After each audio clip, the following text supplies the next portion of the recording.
So during these times when the divide between like billionaires and really wealthy people and then your average person, the divide is growing so big, it occurred to me like some of my clients who are not billionaires ask me like, what's it like to work with really wealthy folk, or what's it like to fly private when you work with folk that are of that higher economy?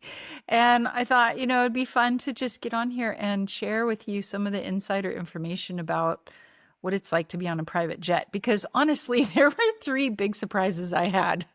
The first time I flew private for a client, yeah, it is a different world. And I think that sharing with you what it was like, what it has been like to fly private on occasion, sharing with you the reality of that might make you realize why, like, billionaires and average folk see things so differently, because we're really living in two different realities. There's a lot of different realities right now. There's a right one and a left one and a up and a down and like all these different realities. And so anyways, let me just share with you what it was like.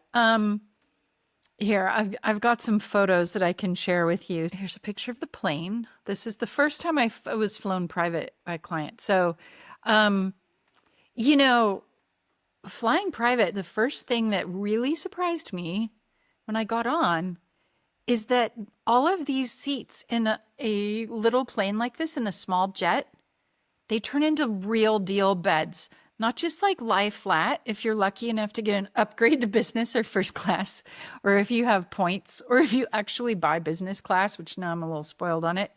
But they have lie flat seats. But the beds in a private jet, I mean, the seats in a private jet become like legit beds. They like fold out like some of them fold out like a sleeper sofa. And the flight attendant comes and makes up the bed with like sheets and blankets and a legit pillow. I mean, full on. And there's even a real like kitchen in there. Look at this. There's like, yeah, I took a picture because I'm like, oh my God, we're drinking out of crystal. You drink out of crystal. So it's like being in a really nice hotel. The second surprise about flying private was that, oh, here's the little galley. It's like a little kitchen, you guys. We had like a lovely salad and fresh bread, and it was crystal and like champagne or something out of crystal glasses. And that's just totally normal. The second big surprise was that my host, every time, and I've only been flown private a few times, but every single time the host has apologized for flying me private because they feel guilty because a private jet is such an ecological disaster. Like it puts so much carbon into the atmosphere. It's like such a messy, dirty, intensive, like consumerist thing to do when you could just fly commercial, and then at least then there's a few hundred people or more flying. And so it makes sense then to burn all that fuel into the atmosphere, at least more sense. Whereas a private jet is just, it's kind of brutal. And to be honest, I did feel guilty flying private. Oh, I thought I had a picture of me in here. Yeah, here I am. I felt guilty, but I was also pretty delighted. Let's be honest.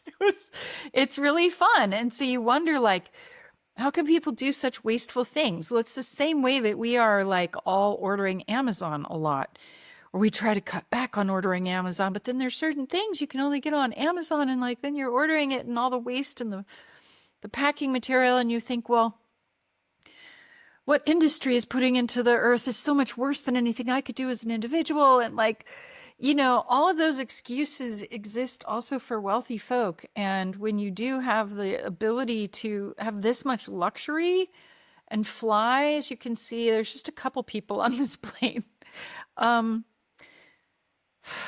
You do it because it's so freaking delicious and fun. And that's how we're fucking up the planet. Like, let's be honest. So I have been surprised at how my hosts, my clients, or the arrangers of the visit always apologize. Like, we're flying you private. We feel really guilty. Now, maybe that speaks to the fact that I'm working with people who are quite conscious of what we're doing to the atmosphere and to the climate and to ecology, because I'm sure there's also wealthy people who have zero regret and zero guilt. I'm glad I get to work for people who are conscious and tracking that. Um, but yeah, somehow I was like, oh, right, even wealthy people feel the about what we're doing to the planet. And yeah, we're not alone in that. Okay. And then the third big surprise, let me just paint you the picture. I'm on this beautiful plane. It's finally time for me to have to utilize the restroom. And I know vaguely where it is. It must be back behind all those beautiful crystal glasses, right? So I get up and I ask the flight attendant, and she opens the door and shows me into this lovely restroom. And check this out, like the gold sink. It's snazzy. You got real towels. Like, I'm all impressed. I've never flown on a plane like this. I was like all impressed. And the hot and cold water, it's not one of those little squirty airline bathrooms. It's like the real deal, dude. So I was absolutely delighted until I went to look for the toilet, and the only thing that was in there was this little bench. And I'm like, oh, the inside of it pops up, or where's the toilet? Is it like a Murphy bed toilet? Is it gonna like come out of that cabinet there? Do I have to press a button and then the toilet comes down from the ceiling? Or is it going to like, or is it just that rich people don't use the restroom because it's too coarse to like do that? Ew, don't do that in my private plane. Don't do that. Right? Like, am I dirty? Am I a dirty, bad girl for having to go potty? I mean, I'm seriously having all these thoughts at the same time as I'm like, Mellissa, this is your client. You actually know their secrets. You work with this person intimately. You know that they do use the toilet. All humans use the toilet. But I'm just telling you, like, this. Now, I didn't take a picture of it, but I can tell you that I couldn't figure this out on my own. And I ended up calling the flight attendant into the bathroom. She was very kind. She's like, don't worry, this is not the first time I've been asked this. I'm like, I can't find the toilet. And she pressed a button, and this upholstered bench like raised up, and underneath it was a toilet bowl, and it had a golden toilet bowl and a golden toilet seat. And I just thought, dude, if this doesn't say flying private, nothing else does. So I just, that was my third and greatest surprise. Flying private was the secret golden toilet. And I just thought, wow, like, it must be hard to stay in touch with the dirty, poopy, normal life. You know what I mean? When you get super accustomed to letting loose in a golden toilet bowl. And I love my clients, including my very wealthy clients. Amazing people doing big things in the world. So I'm not somebody who bashes people just because they have more money. I'm also, by the way, not someone who charges more money to rich people. I don't do that. I charge a good rate that I know is the value of my work, and everybody pays it. And the wealthier clients do need certain things, like they really do need flexible timing, because stuff comes up a lot more in their world. They need sometimes very specific timing, like to talk to me on the weekend or an evening when I normally wouldn't see clients. So in that respect, they do end up paying me more, because they end up paying for sort of extras that they need. But I'm just really present to the fact that with this growing divide in economies between people, that it really does seem sometimes like we're living in different worlds.